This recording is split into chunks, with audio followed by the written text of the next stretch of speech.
يدفعوا لك بالدولار. ونرجع لنفس المشكلة اللي احنا كنا بنتكلم فيها من فترة. هو الزمالك فين من التسويق؟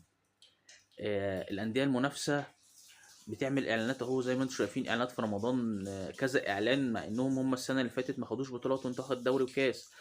الفكره كلها يا جماعه في موضوع الاعلانات والميديا والحاجات دي خاصه واهم حاجه بتعتمد عليها هو التسويق. التسويق يا جماعه هو اللي بيحل مشاكل كتير جدا لانديه كتير جدا. نادي زي بيراميدز ما عندوش جماهير بس بيعرف يجيب رعاة، بيعرف يجيب رعاة محترمين. أندية كتير في الدوري المصري بتعرف تجيب رعاة. إن إحنا مشكلتنا ما عندناش تسويق، ما عندناش إدارة خاصة بالتسويق، ما عندناش ناس محترفة في المجال التسويق والميديا في مصر، وإن هي تعرف تجيب لك سبونسر وتجيب لك رعاة محترمين. دي مشكلتنا في نادي الزمالك. قلنا الكلام ده من أول الموسم، واتكلمنا الموضوع ده من مواسم فاتت كتير. بس